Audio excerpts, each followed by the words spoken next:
Noreen, and welcome to Noreen's Garden. Today I want to focus on how to save tomato seeds through the fermentation process. So we're going to go and get started, and I'm going to show you how we do that.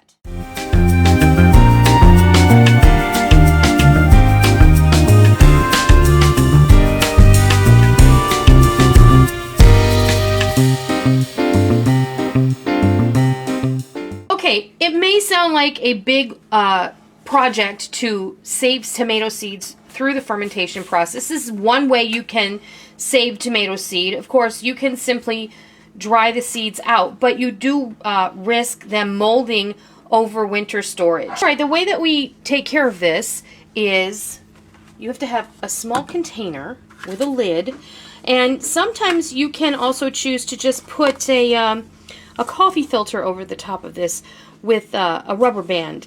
But I just put the lid on it and I let it sit on my counter, and it does fine. I did that with this. So what you're going to do is, I have some tomatoes out of my garden. Let me get a little situated here. And we've gotten so much rain that I'm getting split tomatoes. See, like this and like this. So what we're going to do is, I'm just, for demonstration purposes, I'm just going to use them. You take your tomato and you can squeeze. You can see that the seed parts will squeeze right into the container. Now, you can save this and you can eat it later. You can put it in a salad, or you can peel it, or you can pitch it. It's up to you. I have so many tomatoes coming out of my garden right now, I'll probably just throw it in the yard and let the birds eat them. So just get all those seeds out of there, and there's little cells throughout the tomato that are holding the seed parts. So this happens to be a lemon boy tomato. This is one of my favorites. It's a non-acidic variety and I love it. Now all I do, take that, pop the lid on it, sit it on my counter. Now, for 3 or 4 days, this one has been sitting on my counter since Saturday afternoon. And today is Tuesday. So, now with I did this with the German Queen, and this is the seeds for the German Queen. The German Queen tomatoes molded. There'll sometimes be a nasty little layer of mold on the top. It's perfectly okay. Don't worry about that, because I'm going to show you what we do next. I'm just going to move my board over, and I'm going to run my water just like this, and I'm going to rinse this. Now this mixture in that you had the tomato seeds in, it's gotten all fermented and nasty and ugly, and like I said, in some cases you may have mold, but I'm just going to take this like this, and I'm going to rinse my container out. I'm going to put the seeds back in here, and I'm going to rinse them again.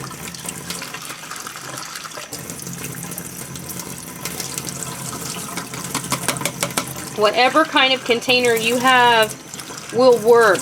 And I'm going to put them back in again, because I'm noticing that I have some membrane in here. But that's okay. You want to get most of that out if you can. Now, my friend Ray over at the Praxis channel, if you're familiar with him, he does a similar way of doing this. He does it in a big cup, and he puts a coffee filter over the top, and he rinses it several times until the water runs clear. I have this cute little strainer, so it's just easy to run the water over it and rinse them off really well. Turn off the water, don't turn it on. Okay, and I'm going to bring my board back over this way, and I have made a giant mess.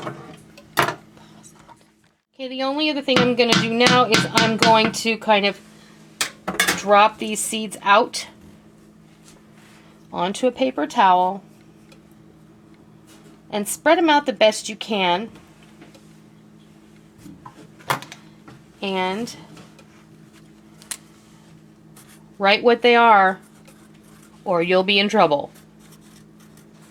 Lemon boy. Okay. Now, I'm just going to fold this up like this, and I'm going to set it on my counter out of the way. And then when they're dry, like these German queens, just like this, I can either fold this up and put it in a plastic bag and store it with the rest of my seeds. I've got it marked so I already know what it is. Or I can take these off and put them in a seed envelope. I have little coin envelopes that I get at the office supply store, and you can just store them in there.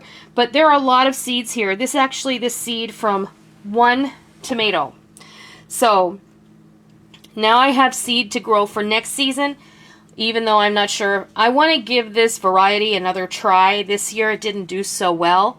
The Romas that I grew were fantastic, and I definitely will be saving seed from those.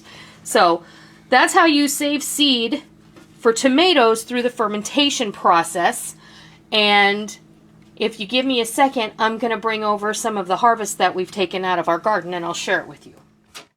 So what you're seeing is a little sampling of the tomatoes, at least, that we've been taking out of the garden. We also had a handful of bell peppers and a couple other things, but we have eaten those. The grape and the cherry tomatoes are going gangbusters. The grape tomatoes are going nuts. We have tons of those. This is those. Good grammar, Noreen. These are those bountiful, I can't remember the name of them, but they're disease resistant. Bountiful harvest. Yeah, I think that's what it's called. These are disease resistant variety, and I'm waiting for them. I picked a lot last week because we were to have a lot of rain, and I didn't want a whole bunch of my tomatoes splitting, so I did go out and pick a lot of them before they were ripe. So they're sitting on my table ripening. But look at these Romas. They're fantastic. They're beautiful, and I will be making sauce out of these, and I will be canning some. We'll be making some salsa this year. So I'm very excited at my, this is the best tomato harvest I've ever had, and I couldn't be happier. So that's a little sneak peek of the tomato harvest from our garden. That is how you save tomato seeds through the fermentation process. I hope you try it. I hope you learned something, and until next time, I'll see ya.